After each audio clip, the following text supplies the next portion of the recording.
911, what is that? Is emergency? I'm at, but my neighbors across the street, son is shooting a gun out in the garage and he is just going. Okay, are you at? I'm afraid to go out there because, Okay, can you just see him from your house? I can see him from the house, yes. I can see him from the house. I can see him coming in and out. Black male? He's a white male. How many shots have you heard? At least 9, maybe 10. Do you know, can you see the gun? It's a handgun. I know that much. Definitely the address which she got, and she got a partial description on him being a male. At this point, from what I've heard, I would have asked, or would have liked to hear her ask, further on his description about how old, what color shirt, what color pants is he wearing, and if the caller's still comfortable looking outside his window. Can you tell if he's still inside the garage or out in front of the garage? Like, where on the property would he be? We can't make them go to the window, and we can't make them go outside, because if God forbid they got hurt, then the liability would be on us. Stay on the line. Stay on the line. Trust me, I'm staying on the line with you.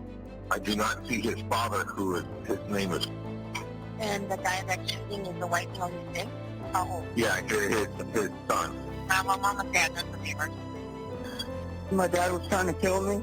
How was he trying to kill you? With the new money. With what? The money. With money. How is he trying to kill you with money? You'll see how later. No. What's going on? My dad is trying to kill me. Okay, where is he at? He's dead now. Okay, well, what do you mean by that? He was trying to kill me. Okay, he was trying to kill you, but now he's dead? What happened? What's your name, honey? Okay, are you home by yourself right now? Where's your dad? He's here. Okay, did you do something to him? Mm-hmm. What did you do? I shot him. Okay, you shot him? Where's the gun at? It's in my room.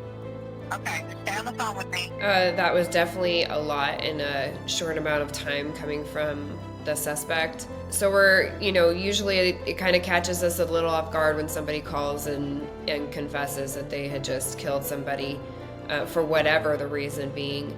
But she's doing a great job asking the questions that she needs to and finding out where the gun is at, where he's at. And although it might seem kind of weird to ask, like, what do you mean that he's dead? Sometimes we have to get more specific, like, okay, are they actually dead? How did you kill them? That kind of thing. So that's why she's asking. But she's doing good in this short amount of time. And it's just really unfortunate when these things happen. Well, first with the dispatchers, I thought both of them did really good with the information was coming in and what they could retrieve from their callers. It's always hard when we're dealing with mental health, which seems to be a big uptick in our calls. A lot of our calls surround mental health nowadays, unfortunately, and it's just one of those things. If we have the opportunity, we do ask, are they taking their medication? How often do they take it? What have they been diagnosed with? That way the officers know, some of their behaviors and why they might be behaving a certain way, or how to approach the certain suspects and or victims when they're having an episode. In this case, they didn't know unless maybe they checked the call history and saw at that address, hey, he's been what we say 5150'd or transported for having a mental illness or having mental breakdowns. They'll usually note in the history if he's known to be violent, that kind of thing. If there's sometimes weapons registered at the house, because we've been out there several times, so we would know. That's not always the case, but that is something that we tend to look at as we're going out to calls like this and check that call history to see who and what we're dealing with.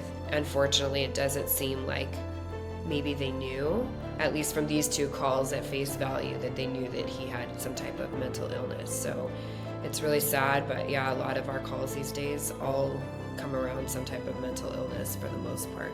So if somebody were to say, like you said, like that kind of caught your attention, oh, he's killing me with money, that doesn't make sense to the quote-unquote normal person, right? Like we're like, that doesn't make sense. So that obviously is going to tick in our head like something's not right here. He could be mentally ill, he could be but we'll make that notation in the call saying, the caller stating that he killed his father due to the father, attempting to kill him with money. So that they know, like, okay, something's a little bit off here and he's not making sense. So what kind of state of mind is he in? So that is something that we would make notation of and put in there and let the officers know that that's the random, like, statement he said.